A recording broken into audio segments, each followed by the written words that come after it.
Hello, I'm Greg Euland, Marketing Director at Reynolds and Reynolds, and this is Connected, the podcast with best practices and ideas to help navigate what is happening in the automotive retail industry and the world today. As the COVID-19 virus continues to change our world and how we live and work daily, this podcast discusses ways to continue operating in this unprecedented social environment. On today's episode, we have with us Lance Alverson. Lance is the Sales Vice President in the Midwest at Reynolds and Reynolds. Lance, thanks so much for joining. Hey, thanks for having me, Greg. Really happy to be here. I've seen a lot of your podcasts, and it's great to see our Reynolds team, out there and talking, and it's great to see you guys in person. Yeah, it's great to see you too. I do appreciate you hopping on. Before we dive into today, Lance, I did want to let everybody know that this is our first episode of our new weekly cadence with Connected. So these will be released this Wednesday and every Wednesday following. If you want to keep receiving email updates as new episodes are released, please visit rayray.com/connected. You can see all past episodes there, and then also sign up to receive new ones going forward. Lance, thanks for letting me get that out of the way. But to dive in, I'm hoping to talk today really about dealer sentiment. You're in the Midwest and you're working actively with dealers every day. So I'm hoping to get into a conversation. Just how are dealers doing right now?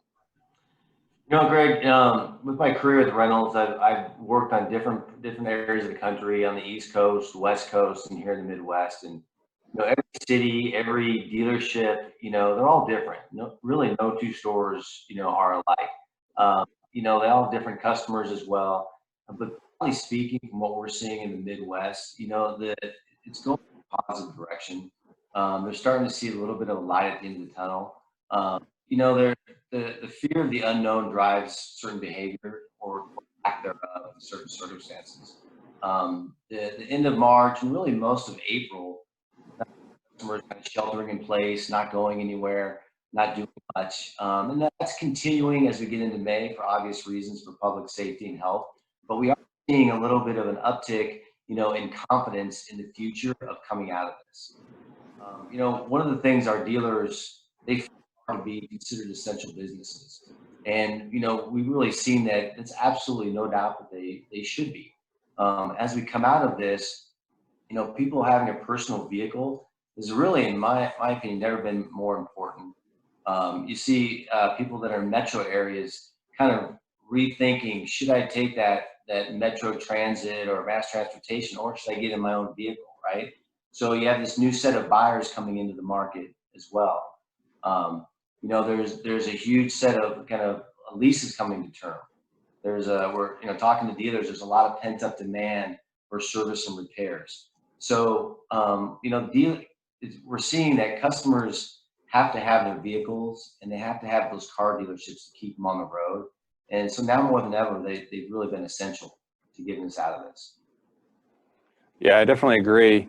Lance, so are you starting to see, and our dealerships starting to see demand, specifically on the sales side, kind of tick back up? And I guess on the service side, if you want to get into it, but I was thinking on the sales side, are you seeing demand tick back up?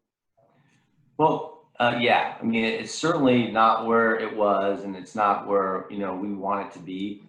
But we're seeing an uptick each week as we come out of this, of them hiring more salespeople back, starting to get people in.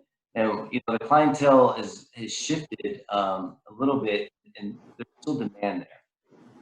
What's interesting is, I thought coming out of this, we would see a real uptick in leases. But when we're talking to dealers, it's really lease versus their retail deals is really the same as what it was. It really has to do a lot with the captive finance offers that they've been giving to consumers. And they're really doing a good job of advertising. The 0 for 72, the 0 for 84 is getting consumers thinking back they can afford some vehicles and get them talking, to the dealers. Another factor in this over the last just really week as we start to come out of this, people are realizing there's going to be, it's not going to be the way it was. There's going to be a new normal as we come out of this. So there's new expectations as consumers come out of this going to a dealership. Yeah, absolutely. And do you mind, I guess, in your mind, digging into what those are? What do you mean by new expectations? Can you go a little deeper on that? Well, I think for all of us, there's a broader acceptance and understanding of the social distancing, communicating with people and not being in their space and actually being, quite a bit away from them. So, dealerships and employees at dealerships are understanding that. Then when people come in, they're gonna respect that space, the social distancing. Face coverings is another one. Just my wife and I go to the grocery store and we wear our face masks and we see else in there, and you're starting to get accustomed to it, and that fear of maybe something's wrong with them or what's going on is it's dissipating a little bit. So I think as people come into these dealerships and they're recognizing that new kind of normal of how to communicate with the face mask on and different things like that, still comfortable because you're respecting their safety and things like that. Uh, Dealers, we've been talking a lot about just making the buying process more electronic. You come into a dealership, you can wipe down every device as much as possible, but you can't wipe down paper. So a lot of the conversations I've had with dealers, like how can we reduce that paper and really go as electronic as possible, which we've been talking about for a while, but it's kind of fast forwarded now to, well, it's really like, let's figure out how to get rid of paper, and we're ready to help with that. Yeah, that's great, and it's a really good point. It really is. I mean, there's you can touch a screen and you can wipe it down, and there's all kinds of disinfectants, but yeah, you can't get paper wet, right? So that's a good point. Right.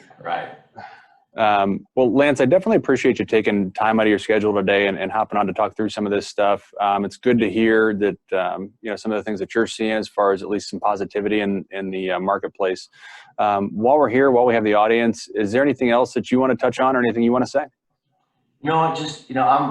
I think I told you this before we even started. I'm really proud to work for this company with Reynolds, and really proud to work for this industry and the dealers. These dealers are so resilient. They're resilient entrepreneurs that really figure out ways to maximize whatever opportunity they're in, and positive attitude. The ones that I've spoken with, it's contagious, and there's hope there that we're all going to come out of this.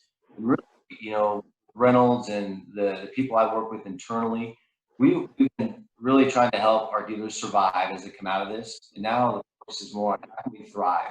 There's new ways and there's new opportunities that I think all of us can learn from and really take advantage of as we continue to come out of this. And and I think the dealers, just like Reynolds, took their community and their employees first, which was nice to see. They really are a family community, just like Reynolds is. And I think coming out of this, I'm really excited about the future. Great. Well, Lance, I definitely do appreciate you taking time and coming on today. It was really nice to talk to you. Hey, you too, Greg. Look forward to seeing you in person soon. Absolutely. All right. Bye. This has been Connected. Stay safe, and we'll see you on the next episode.